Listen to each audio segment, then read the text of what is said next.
بسم اللہ الرحمن الرحیم۔ میرے پیارے دوستوں کو السلام علیکم۔ آج کا موضوع آخر حضرت خدیجہ رضی اللہ تعالی عنہ کو بغیر جنازے نماز کے کیوں دفن کر دیا گیا تھا۔ ایک بار حضور صلی اللہ علیہ وسلم کے پاس جبریل علیہ السلام تشریف لائے اور عرض کیا، اے اللہ کے رسول، یہ آپ کی بی بی خدیجہ جب آپ کے پاس کھانا لے کر آئیں تو انہیں کہہ دینا کہ اللہ تعالیٰ نے انہیں سلام بھیجا ہے، اور ان سے بھی میرا سلام کہہ دینا۔ پھر انہیں جنت میں موتیوں کے محل کی خوشخبری دے دینا کہ جس میں نہ کوئی شور ہوگا نہ ہی کوئی آزمائش۔ دوستو، حضرت خدیجہ رضی اللہ تعالی عنہ ہی وہ پہلی ہستی ہیں جنہیں جنت میں محل کی خوشخبری سنائی گئی، خود اللہ تعالیٰ نے انہیں سلام بھیجا۔ قرآن پاک میں سب سے پہلے آپ ہی کو ام المؤمنین کے لقب سے پکارا گیا، کیونکہ آپ ہی نے سب سے پہلے حضور صلی اللہ علیہ وسلم کے نبی ہونے کی تصدیق کی تھی۔ آپ کا نسب اپنے والد خبیلد بن اسد سے 4 سلسلوں کے بعد حضور صلی اللہ علیہ وسلم سے مل جاتا ہے۔ بچپن ہی میں آپ کے والد کا انتقال ہو گیا تھا، پھر آپ کی امی نے آپ کو پالا پوسا، لیکن اتفاق یہ کہ آپ کی امی بھی زیادہ زندہ نہ رہ سکی اور ایک جنگ میں انہیں بھی شہید کر دیا گیا۔ والد کی وفات کے بعد حضرت خدیجہ رضی اللہ تعالی عنہ نے اپنے والد کا تجارتی کام سنبھالا اور پھر ایسی مہارت سے تجارت کی، پورے مکہ میں آپ سے زیادہ مالدار عورت اور کوئی نہیں تھی۔ حضرت علی رضی اللہ تعالی عنہ سے روایت ہے کہ حضور صلی اللہ علیہ وسلم نے فرمایا، پچھلے زمانے کی سب سے بہترین عورت حضرت مریم علیہ السلام اور اس زمانے کی سب سے بہترین عورت میری بیوی خدیجہ ہے۔ حضرت عبداللہ بن عباس رضی اللہ عنہ فرماتے ہیں، ایک بار حضور صلی اللہ علیہ وسلم نے زمین پر 4 لکیریں کھینچی اور فرمایا کہ کیا تم جانتے ہو کہ یہ کیا ہے؟ تو صحابہ اکرام نے جواب دیا، اللہ اور اس کے رسول زیادہ جانتے ہیں۔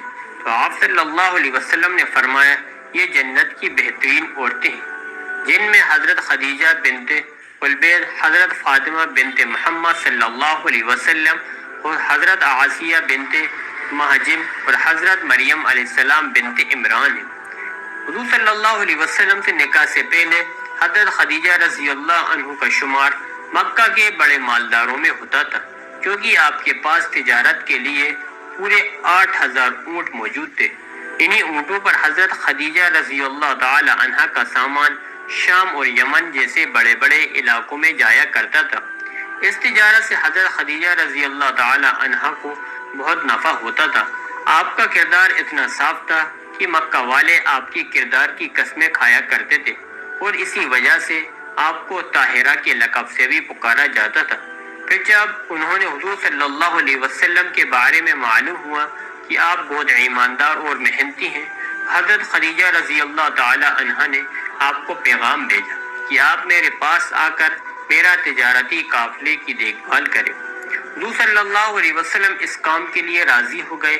حضرت خدیجہ رضی اللہ تعالی عنہ نے حضور صلی اللہ علیہ وسلم کو اپنے تجارتی کاروبار میں شریک کر لیا اور کئی بار اپنا سامان تجارت دے کر باہر ملک بھی بھیجا۔ حضرت خدیجہ رضی اللہ تعالی عنہ آپ صلی اللہ علیہ وسلم کی ایمانداری اور سچائی سے اتنی زیادہ متاثر ہوئی کہ حضور صلی اللہ علیہ وسلم کو شادی کا پیغام بھیج دیا، جس کو حضور صلی اللہ علیہ وسلم اپنے بڑوں کے مشورے کے بعد قبول فرما لیا۔ حضرت خدیجہ رضی اللہ تعالی عنہ سے شادی کے بعد حضور صلی اللہ علیہ وسلم اپنے مقصد کے لیے زبردست مدد ملی۔ وہ ایک ایسا زمانہ تھا جس میں ایک آدمی کی کئی بیویاں ہوا کرتی تھی، لیکن حضور صلی اللہ علیہ وسلم کی زندگی میں جب تک حضرت خدیجہ رضی اللہ تعالی عنہ زندہ رہی، آپ نے دوسری شادی نہیں کی۔ پھر جب آپ صلی اللہ علیہ وسلم نے تبلیغ کا کام شروع کیا تو آپ کو لوگوں کی زبردست مخالفت کا سامنا کرنا پڑا۔ اس موقع پر جس طرح حضرت خدیجہ رضی اللہ تعالی عنہ نے آپ کی ہمت بڑھائی تو تاریخ میں ویسی مثال ملنا مشکل ہے۔ وہ 10 سال تک حضرت خدیجہ رضی اللہ تعالی عنہ نے اپنے خاندانی تعلقات اور اپنی دولت کے ذریعے اپنے شوہر حضور صلی اللہ علیہ وسلم کی بھرپور مدد کی۔ حضرت عائشہ رضی اللہ عنہ بیان فرماتی ہیں کہ حضور صلی اللہ علیہ وسلم جب کبھی بھی حضرت خدیجہ رضی اللہ تعالی عنہ کا ذکر فرماتے تو ان کی بہت زیادہ تعریف کرتے تھے۔ ایک دن مجھے غصہ آ گیا کہ آپ صلی اللہ علیہ وسلم ہر وقت خدیجہ کی ہی تعریف کیا کرتے ہیں، تو میں نے غصے میں کہہ دیا آپ ہر وقت خدیجہ کو یاد کیا کرتے ہیں جبکہ اللہ تعالیٰ نے آپ کو ان سے بہتر بیویاں دی ہیں۔ تو حضور صلی اللہ علیہ وسلم نے فرمایا کہ میری خدیجہ تو ایسی تھی کہ وہ مجھ پر اس وقت ایمان لائی جب لوگ میرا انکار کر رہے تھے، نے تب میری تصدیق کی جب لوگ مجھے جھٹلا رہے تھے، اپنے مال سے اس وقت میری مدد کی جب لوگ مجھے محروم کر رہے تھے۔ ہجرت سے 3 سال پہلے 10 رمضان المبارک کو حضرت خدیجہ رضی اللہ تعالی عنہ کی وفات ہو گئی۔ حضرت خدیجہ رضی اللہ تعالی عنہ حضور صلی اللہ علیہ وسلم کی پہلی بیوی تھی اور آپ صلی اللہ علیہ وسلم کو حضرت خدیجہ رضی اللہ تعالی عنہ سے بہت زیادہ محبت تھی، یہاں تک کہ ان کی زندگی میں آپ صلی اللہ علیہ وسلم نے دوسرا کوئی نکاح نہیں فرمایا۔ لیکن کیا آپ جانتے ہیں کہ حضرت خدیجہ رضی اللہ تعالی عنہ کی وفات پر ان کی جنازے نمازہ کیوں نہیں پڑھائی گئی؟ آخر وہ کیا وجہ تھی کہ حضور صلی اللہ علیہ وسلم نے اپنی اس پہلی بیوی کو بغیر جنازے نمازہ کے ہی دفن کر دیا تھا؟ تو آئیے آپ کو اس کی حقیقت بتاتے ہیں، کیونکہ حضرت خدیجہ رضی اللہ تعالی عنہ کو بغیر جنازے نمازے کے ہی دفن کر دیا گیا۔ دوستو، حضرت خدیجہ رضی اللہ حضور صلی اللہ علیہ وسلم سے نکاح کے بعد تقریباً 25 سال تک زندہ رہی اور پھر ہجرت سے 3 سال پہلے 10 رمضان کو آپ کا انتقال ہو گئے۔ اب وفات پر حضرت خدیجہ رضی اللہ تعالی عنہ کی نماز جنازہ اس لیے نہیں پڑھائی گئی کیونکہ اس وقت تک نماز جنازہ کا حکم ہی نازل نہیں ہوا تھا، بلکہ مردوں کو ایسے ہی بغیر جنازے نمازہ کے قبر میں دفن کر دیا جاتا تھا۔ آپ کی معلومات کے لیے بتاتے چلے کہ اس وقت نماز جنازہ تو دور بلکہ 5 وقت کی نمازیں بھی فرض نہیں ہوئی تھی۔ اسی طرح رمضان کا مہینہ ہونے کے باوجود کوئی فرض روزہ بھی نہ تھا کیونکہ اس وقت تک روزے بھی فرض نہیں ہوئے تھے۔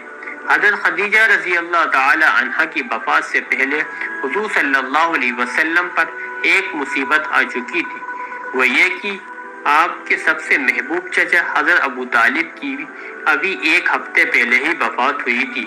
اس کے 1 ہفتے کے بعد حضرت خدیجہ رضی اللہ تعالی عنہ کی وفات ہو گئی، وہ آپ کو چھوڑ کر اس دنیا سے چلی گئی۔